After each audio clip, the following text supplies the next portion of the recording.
Olá pessoal, tudo bem? Aqui é o professor Giovanni para discutir um pouco de história com vocês. Vamos lá? Compartilhei a tela aqui. Vamos abrir os slides para discutir um pouco sobre a corte, a portuguesa. A corte portuguesa no Brasil, o Reino Unido de Portugal e Algarves. Momento este que vai ser pós-descobrimento do ouro na região das Minas Gerais e o que vai levar o Brasil a ser independente. Quando falamos em independência do Brasil, é necessário discutir o período joanino. Por que período joanino? Devido à vinda da família real de Dom João VI para o Brasil em 1808. E a partir daí vai deflagrar a independência do Brasil. Antes disso, é necessário que nós entendamos os conceitos sobre os movimentos revolucionários europeus, assim como também entender o processo desta Europa do século XIX, início do século XIX. Então, a Europa ela passava por grandes transformações, os períodos das revoluções, Revolução Inglesa, Revolução Francesa e a Revolução Industrial, assuntos esses que nós vamos discutir depois. Dando continuidade ao período colonial do Brasil, vamos para o período joanino, para entender o processo de independência. Então, a Inglaterra iniciava o processo de Revolução Industrial, o país ostentava o posto de nação mais rica, tinha melhor marinha mercante e dominava um vasto território. Por sua vez, a Revolução Francesa dava os últimos golpes no antigo regime. Que antigo regime é esse? Antigo regime absolutista, o absolutismo monárquico, que o rei tem o poder absoluto sobre um determinado reino. Essa burguesia vai se ascender ao poder, vai derrubar os nobres e vai tomar o poder e a burguesia vai controlar o Estado. A partir daí, a Europa também tem Portugal e demais países europeus. Restava ficar entre as exigências e as ameaças militares do imperador Napoleão Bonaparte, que vai ser o líder francês pós-Revolução Francesa. Napoleão Bonaparte. Então, nós estamos aqui entendendo essa Europa do começo do século XIX para compreender onde o Brasil entra dentro desse processo. Então, nós vamos ter a Revolução Francesa na França, a burguesia toma o poder, prende, condena e mata o rei francês, acaba com o antigo regime, instaura uma república. A Revolução Francesa vai ter algumas fases até o Napoleão Bonaparte chegar ao poder. Quando ele chega ao poder, ele vai querer controlar o mundo. Só que o mundo também era controlado pela Inglaterra. E aí nós vamos ter um conflito entre franceses e ingleses, que vão ter uma rivalidade eterna. Lá na Idade Média vai ter a Guerra dos 100 Anos. Então, com o objetivo de quebrar a resistência inglesa, o Napoleão Bonaparte decreta um bloqueio continental. O que era o bloqueio continental? Impedia as nações de fazer comércio com a Inglaterra e decreta o bloqueio continental. Por sua vez, nós vamos ter o quê? Portugal tinha ali umas boas relações com a Inglaterra. Então, a Europa no começo do século XIX. A Inglaterra era capitalista. Nós tínhamos lavrado em 1806 o documento que criava o bloqueio continental de Napoleão.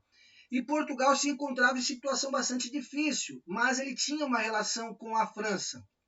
Em 1807, a França e a Espanha assinam um tratado de Fontainebleau, decidindo invadir Portugal e dividir entre si as colônias portuguesas. Preferindo se aliar aos ingleses, Portugal assina uma convenção secreta, na qual ficava decidida a transferência do governo português para o Brasil. Napoleão diz: ninguém pode fazer comércio com a Inglaterra. Os portugueses vão desrespeitar e começam a fazer esse comércio com a Inglaterra.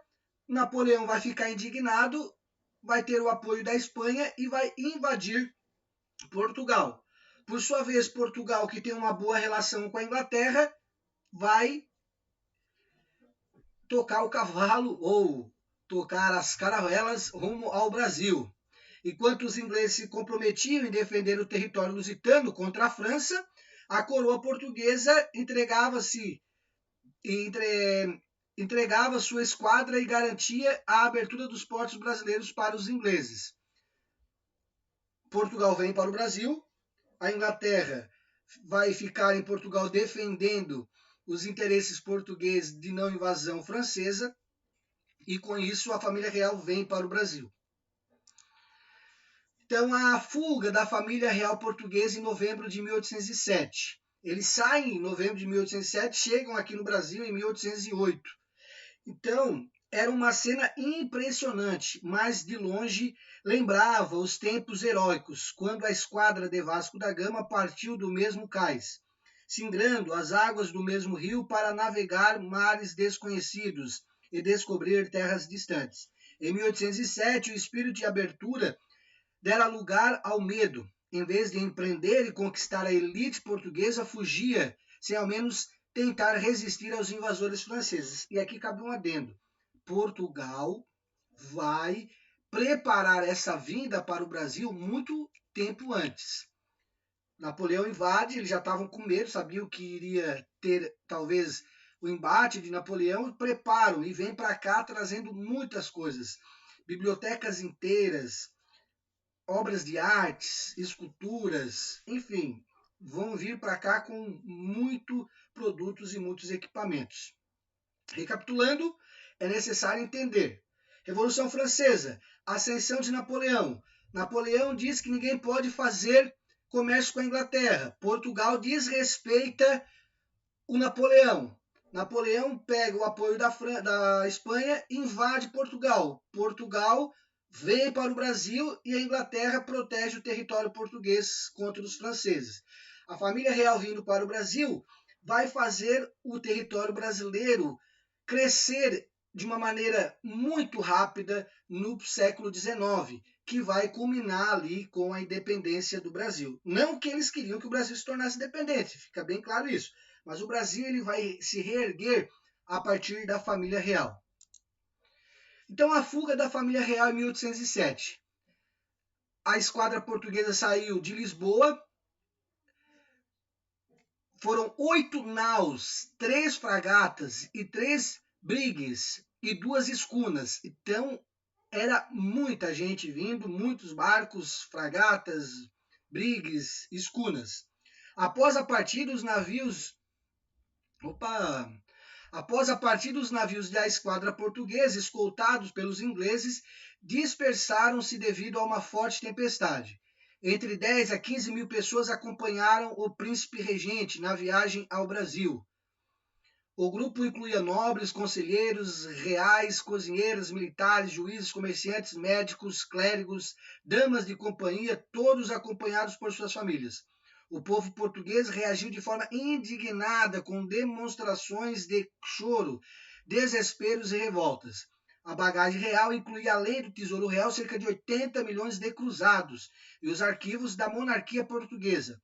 Porém, com a pressa, todos os livros da Biblioteca Real foram deixados na costa portuguesa, sendo embarcados para a colônia meses depois. Então nós temos aqui, depois de abastecer na ilha de Cabo Verde, a frota segue diretamente para o Rio de Janeiro. Os navios que levavam a família real ancoravam-se em Salvador antes de seguir para o Rio de Janeiro.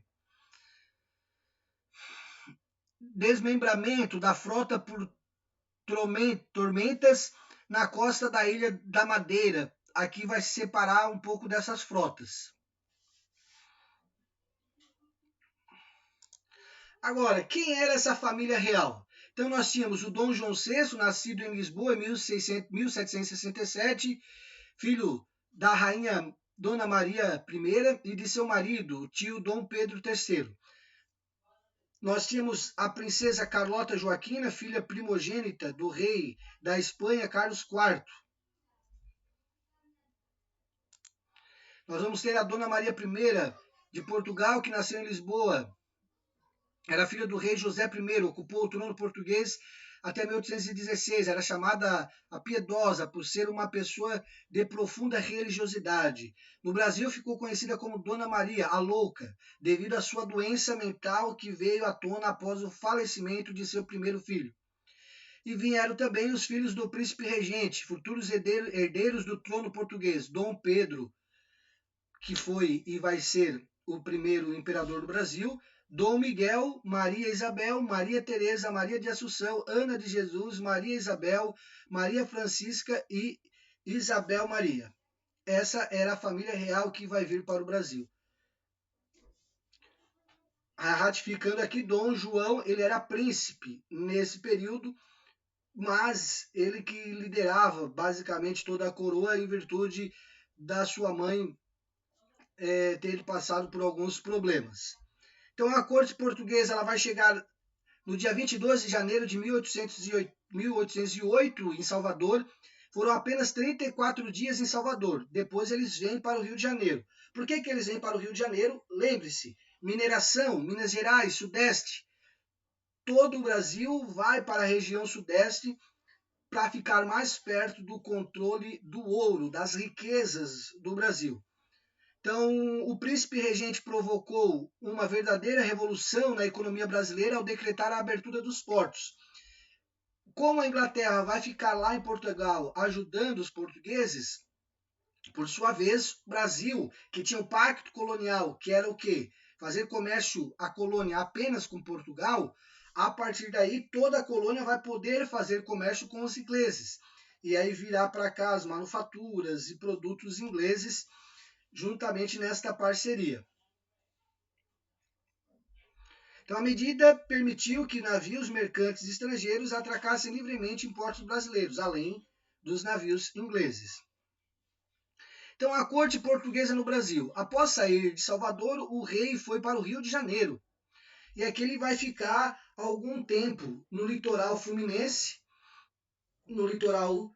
E ele vai instituir alguns ministérios. Em 10 de setembro, ele imprimiu-se o primeiro jornal do país, vai fundar o primeiro banco, Academia Militar, Academia de Belas Artes. Ele vai criar a biblioteca, Jardim Botânico, Museu Real, Museu Nacional, que vai ser posteriormente o Museu Real. Criou-se 2 escolas superiores de medicina, uma em Salvador e outra no Rio de Janeiro. Com a vinda da família real, virá para cá um desenvolvimento muito grande, seja social, político, econômico, artístico, cultural, para o Rio de Janeiro, para Salvador, que são as 2 principais cidades. E isso vai desenvolver muito o aspecto do Brasil. Então, a coroa portuguesa vindo para o Brasil vai realmente ser um diferencial nesta sociedade. Então, Dom João VI, Carlota Joaquinas e seus filhos hospedaram-se temporariamente no Paço Imperial, casarão localizado no centro da cidade. E com isso vai ter ali um fluxo de mercadorias vindo da Inglaterra, da Europa para o Brasil. Então, essa corte no Brasil vai fazer surgir, além disso, alguns aspectos importantes, como a cobrança da proteção inglesa veio sob a forma de criação de vários acordos entre as 2 coroas. Os mais famosos são os tratados de 1810, ou de comércio de navegação, aliança de amizade, que estipulava novas taxas alfandegárias aos produtos ingleses no valor de 15%. Esses tratados também davam o direito de os ingleses extraterritorialidade, ou seja, os cidadãos ingleses, mesmo morando no Brasil, continuariam sob a tutela e defesa das leis britânicas.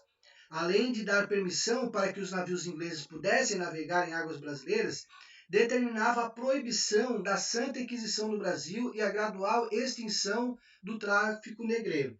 Portugal vem para cá, lembrando que a partir da Revolução Industrial, a Inglaterra vai começar um processo mobilizatório no mundo para acabar com a escravidão. Com isso também eles vão trazer para cá manufaturas, fazer acordos vantajosos para a Inglaterra. Lembre-se, era das revoluções inglesa e francesa, vai separar Estado de religião e com isso vai elevar uma burguesia ao poder. Sendo assim, algumas práticas em que a religião acabava controlando a sociedade vão ser suprimidas. E aqui no Brasil não vai ser diferente. Os ingleses vêm para cá e vêm trazer também algumas práticas como esta. Então, consolidava-se a predominância inglesa, a preponderância inglesa. A Igreja Católica, os comerciantes reais e os proprietários se sentiram prejudicados. Por quê? A Inglaterra vai ter algumas facilidades nesse processo. Com isso, nós vamos ter o quê? A corte está no Brasil, Napoleão ele vai perder a batalha, a sua missão na Europa, principalmente na batalha de Waterloo, na Bélgica, e a partir daí vai haver um processo de que a família real estando aqui vai trazer benefícios para o Brasil e Portugal vai ficar à mercê. A sociedade não terá a corte real lá. Isso vai trazer alguns conflitos. Então, dois princípios acabaram norteando o trabalho do Congresso. O princípio da restauração e legitimidade, o princípio do equilíbrio do poder e fronteiras geográficas. Segundo os princípios adotados pelo Congresso de Viena, a Casa de Bragança, que reinava Portugal antes da invasão napoleônica, seria restaurada. Porém, João de Bragança, Dom João VI, que estava no Brasil, não em Portugal. E o Brasil era somente uma colônia, não tendo o mesmo status políticos que um reino. Com isso, a família real estando aqui, meio que Napoleão perdendo algumas batalhas e tendo enfraquecimento, mesmo assim ainda tendo uma ameaça, nós vamos ter aqui a instauração do Brasil de um reino. O Reino Unido de Portugal, Brasil e Algarves, que Portugal vai criar um reino aqui no Brasil. Então, a coroa portuguesa virá para o Brasil e instaurará um reino aqui. O rei estará aqui e controlará daqui as suas colônias, inclusive o Uruguai, que vai estar ali sendo pertencente ao Brasil nesta época, além das Ilhas da Madeira, as costas africanas, colônias africanas que são de origem portuguesa. Então, como consequência do estabelecimento da Casa de Bragança e da capital do Império Português no Rio de Janeiro, em 1808, Dom João VI estabeleceu a nova designação de Reino Unido para suas coroas. Os domínios portugueses na época ficaram a partir de então oficialmente designados como Reino Unido de Portugal, Brasil e Algarves.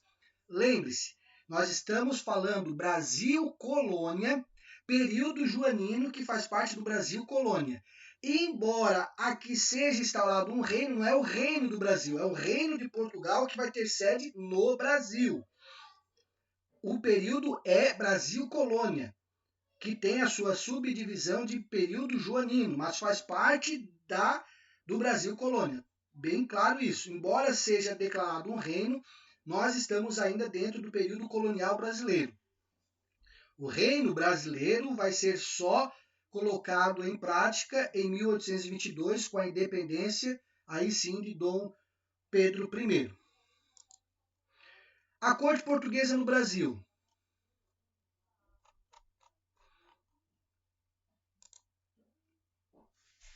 Eu vou dividir essa parte aqui em duas, para não ficar muito extenso o vídeo. Então, nós vamos abordar a saída de Portugal até chegar aqui e depois o desdobramento dessa corte portuguesa no Brasil. Tá bom? Eu fico por aqui, gravo outro vídeo para a gente fazer essa videoaula em duas partes. Tá bom, pessoal? Valeu!